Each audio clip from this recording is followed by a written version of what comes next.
Coucou, c'est Créador, bienvenue pour cette nouvelle vidéo. Je vous retrouve pour une nouvelle idée pour ton junk journal. On va réaliser ensemble une fermeture élastique simple pour un junk journal comme celui-ci qui n'est pas trop épais. Voilà donc cette fermeture élastique que nous allons réaliser ensemble. Pour la réalisation de cette fermeture, vous allez avoir besoin d'une base souple. Ici, j'ai récupéré mes chutes de papier craft, donc c'est un papier qui fait 120 grammes. Vous pouvez également récupérer les cartons de boîte de céréales. C'est un carton qui est assez souple. N'utilisez pas une base qui est trop rigide parce que vous allez devoir la plier en deux comme ceci, sans marquer le pli, pour que votre base puisse épouser les formes de votre junk. Donc on va prendre notre base qu'on va venir poser comme ceci et ensuite on n'a plus qu'à venir passer l'élastique au-dessus et notre junk est fermé. Alors à titre informatif, je vais vous donner les mesures que j'ai utilisées, mais vous allez adapter les mesures donc de votre base de fermeture en fonction donc du junk journal que vous voulez fermer. Ici, moi j'ai choisi une base qui fait 3 cm de haut sur 8 cm de long. Pour la décoration de votre base, vous avez plusieurs possibilités. Alors, vous pouvez utiliser vos chutes de papier qui ne sont pas trop épaisses, donc qui font plus ou moins 120 grammes pour éviter donc de rigidifier votre base.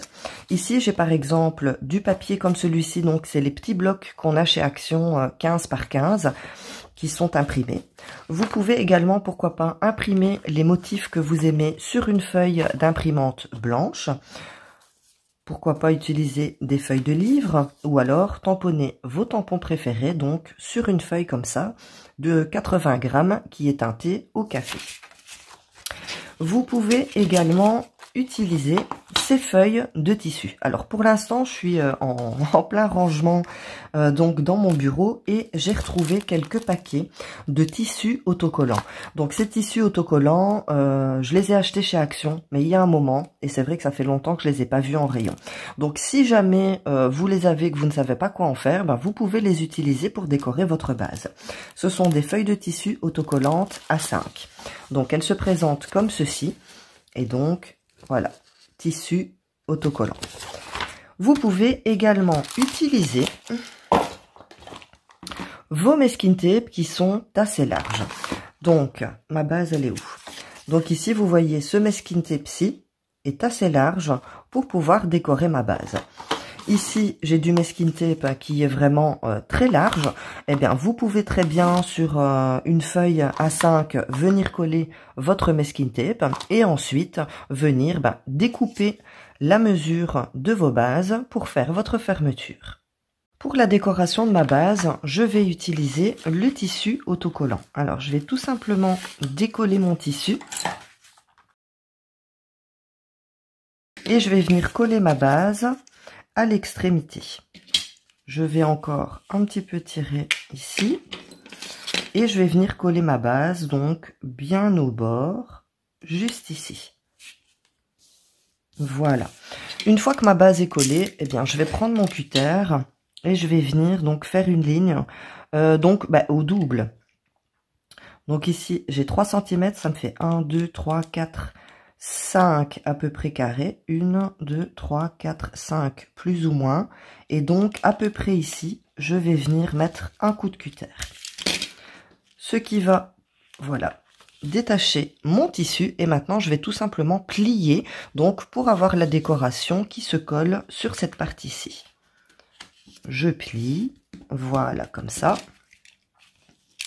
Et maintenant avec mon cutter, je vais tout simplement venir couper ici tout au long et détacher donc ma fermeture. Je viens replier le tissu qu'il me reste.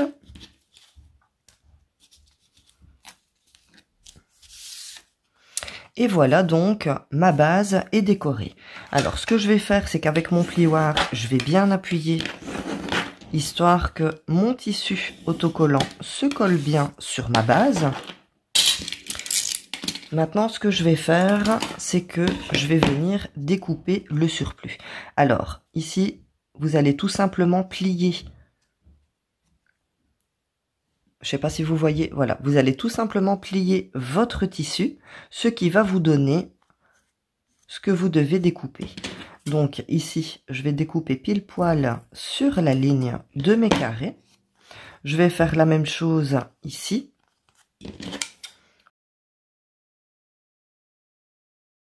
Voilà, et ici, je n'ai pas besoin de le faire. Une fois que votre base est décorée, eh bien, on va tout simplement la plier en deux. On la plie en deux. Alors, on va pas marquer le pli. On la plie tout simplement en deux comme ceci. Et on va marquer le centre.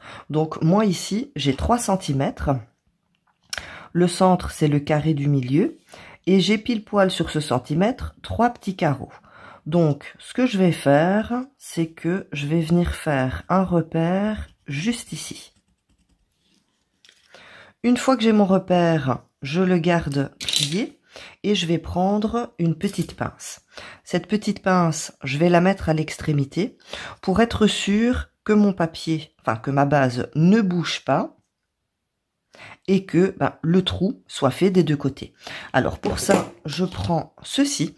Donc ça, c'est pour réaliser des œillets. C'est un ensemble que j'ai trouvé chez Action au rayon bricolage. Ça fait très longtemps que je l'ai, donc je ne saurais plus vous donner le prix. Mais vous avez donc ceci pour faire des trous. Vous avez également la pince pour vos œillets. Et vous avez également une pince pour avoir, je sais plus comment ça s'appelle, les fermetures. Je vais vous les montrer. Vous avez également les fermetures pour ce genre de pression. Voilà. Donc, je prends ma pince et je vais venir faire le trou, donc au niveau du repère que j'ai fait. J'appuie, je vais tourner un petit peu, donc je vais enlever la pince, je vais tourner un petit peu pour que le trou se fasse correctement. J'ouvre ma base et j'ai donc mes trous. Alors ici, comme c'est du tissu, on va un petit peu forcer. Je vais peut-être le repercer correctement. Après avoir repercé mon trou correctement, je suis venue arrondir les bords. Moi, je les préfère arrondis, mais si vous voulez, vous pouvez très bien laisser les coins.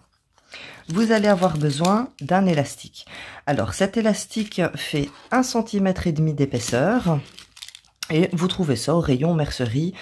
Si je me trompe pas, je l'ai pris chez Netto. Et vous allez avoir besoin également donc d'œillets. On va passer notre ficelle à l'intérieur du trou, comme ceci. Et on va garder donc l'élastique vers l'extérieur. Donc, je vais la maintenir comme ça vers le haut. Ce morceau-ci vers le haut aussi, je le tiens comme ça avec le doigt. Et je vais venir mettre mon œillet. Une fois que j'ai placé mon œillet, je vais venir découper le morceau de ficelle ici qui dépasse. Je vais pas le couper trop court, mais juste assez pour qu'il puisse être pris avec la pression de l'œillet. Donc je coupe, je maintiens bien ma ficelle donc vers le haut et je vais venir prendre ma pince pour serrer mon œillet. Voilà ce que j'obtiens. Donc vous voyez à l'arrière, j'ai coupé le surplus de l'élastique. Comme ça, j'ai un œillet qui est bien propre et j'ai cette partie-ci donc qui n'est pas encore attachée. Avant de venir faire la suite, je vais prendre mon junk et je vais estimer donc la longueur de l'élastique dont j'ai besoin. Donc je prends ma base que je viens plier comme ça. Je prends mon élastique que je vais venir donc remettre ici. Voilà, et je vais couper mon élastique plus ou moins ici, donc pour en avoir suffisamment. Comment je vais dire? Prenez assez d'élastique, donc pour que ce ne soit pas trop souple, mais il ne faut pas trop serrer non plus. Donc, je vais juste tirer un petit peu, donc comme ça, hop. Je ne veux pas tirer trop non plus, donc je la remets correctement. Je regarde que ce soit bien tendu, mais pas trop. et je vais couper donc mon élastique juste ici. Une fois que c'est fait, que j'ai donc la longueur de ma ficelle, je vais venir donc comme de l'autre côté, passer ma ficelle à l'intérieur. Je vais remonter le petit morceau ici, bien le maintenir et mettre mon œillet.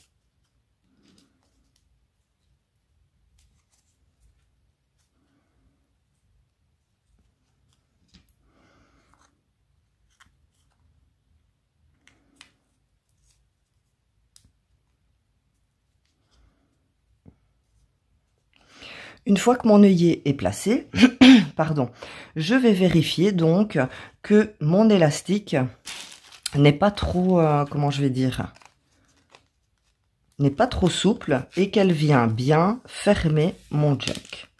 Donc voilà. Comme pour l'autre œillet, je vais venir couper le surplus de mon élastique. Je mets mon élastique vers le haut et je vais venir fermer mon œillet. Et voilà, ma fermeture est prête. Je n'ai plus qu'à la placer au centre de mon junk et de passer l'élastique par-dessus pour qu'il puisse rester fermé. Voilà donc ce que vous obtenez. J'aime beaucoup ce genre de fermeture, elle est super simple à réaliser et elle convient très bien à un junk journal avec une signature qui n'est pas trop épais comme celui-ci. Alors, si vous n'avez pas d'œillet, donc pour faire votre fermeture, vous pouvez très bien utiliser des œillets en papier. Donc, des œillets en papier comme ceci, que vous pouvez faire vous-même avec vos chutes. Donc, je vous mets le lien de la vidéo en haut de votre écran si vous l'avez manqué. Le fait de venir rajouter donc un œillet en papier va fortifier donc le trou que vous avez fait. Ensuite, vous allez passer votre ficelle et à la place donc qu'elle soit prise dans l'œillet, eh bien vous allez tout simplement faire un nœud. Je vous montre un exemple. Donc, imaginez que vous avez renforcé votre perforation avec des petits œillets. Vous allez passer votre élastique donc aux deux extrémités. Et ensuite, vous allez tout simplement faire un nœud. Donc, faites même un double nœud, comme ceci. On serre correctement et vous avez votre fermeture avec le nœud à l'intérieur. Après, on peut jouer bien sûr pour avoir le nœud juste ici. On va tout simplement le passer comme ça. Donc vous allez le mettre, alors ici j'ai forcément pas choisi une grande élastique, c'était un petit reste, mais vous allez pouvoir donc venir le mettre et tirer donc pour fermer votre junk journal. Voilà donc pour cette petite fermeture simple pour votre junk. N'hésitez pas à me dire en commentaire ce que vous pensez de cette petite fermeture. Moi, ça m'a fait plaisir de partager ça avec vous. N'oubliez pas le petit pouce pour m'encourager. Abonnez-vous si ce n'est pas déjà fait. Et on se retrouve très bientôt pour une prochaine vidéo. Prenez bien soin de vous. Bisous!